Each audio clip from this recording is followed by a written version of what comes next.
Hello everyone, you're on the Terra 56 Wuva channel and welcome to my first video of this kind. Today we'll be discussing why Wuthering Wawes still has major issues with echo materials and echo rolling, in case to explore possible ways to fix or at least to mitigate it. Alright, let's begin. Well, what's the actual problem with echo rolling? And of course, it's the RNG. RNG is hell when it comes to rolling. For example, you spend a few hours grinding a free cost echoes, right? You have a bit of resources, you're like, I farmed like 5 of good free cost echoes, maybe one of them will be decent. And you end up getting something like this. Yeah, it's not a good look, is it? Or for example, you get lucky and roll mid or roll crit stats and thinking like, damn, this can be a decent echo. But you end up rolling a free dead stats and you're like, is it even worth using? Maybe as a placeholder, yes, it can be used, but for a long run, I doubt you'd use such echo. My point is, there is no guarantee way to prevent a bad RNG. And this issue becomes even more painful when combined with other problem. And this problem is lack of echo material resources. In the endgame, Wuthering Wawes severely limits your ability to obtain tuners and XP.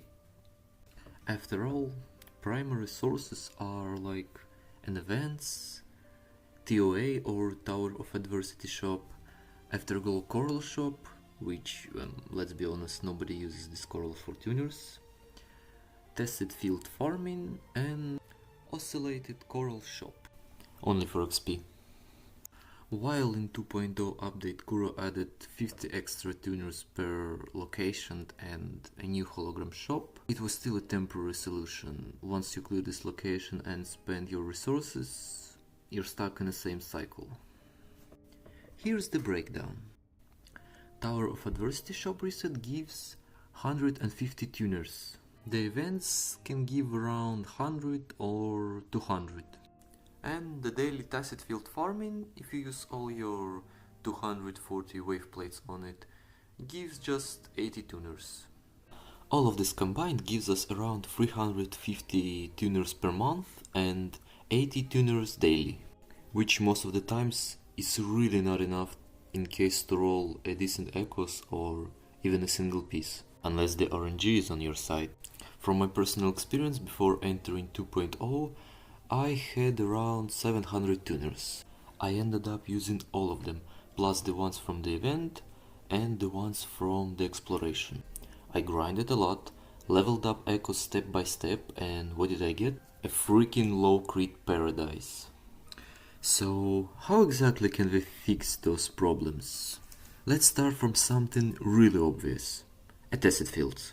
They seriously need to give more drops. So I think there's two solutions. Just make a double drop base kit, not an event. And to balance that, we can limit that to 2 times, not 3. Or make it simpler, just increase the drops by 10 tuners, 5 purple XPs, and maybe 2 to 3 more echoes. And of course, add more tuners to events, TOA shop, and possibility to buy around 300 tuners in the oscillated coral shop every version. The second thing I'd implement, it would be pre-leveled echo drops. Let me explain how this will work. Echoes you will farm in the overworld will drop at the level 5 and with one substat tuned. This would make farming overworld echoes more appealing.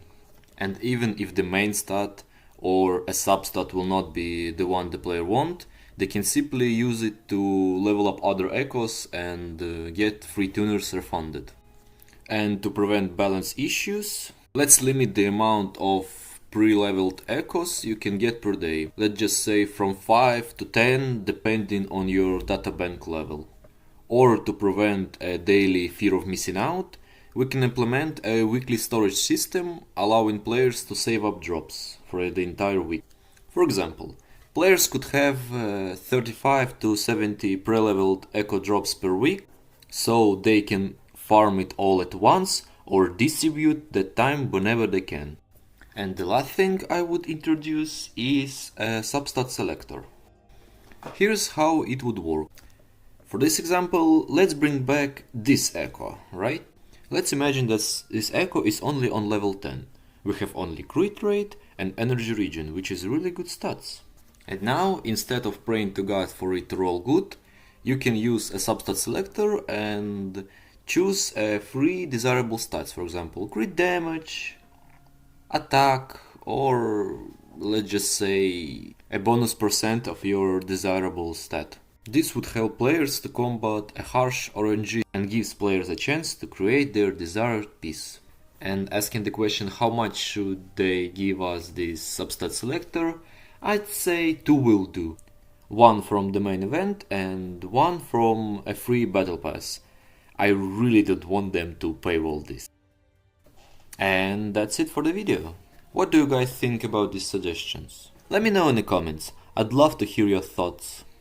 Thanks for watching and bye bye.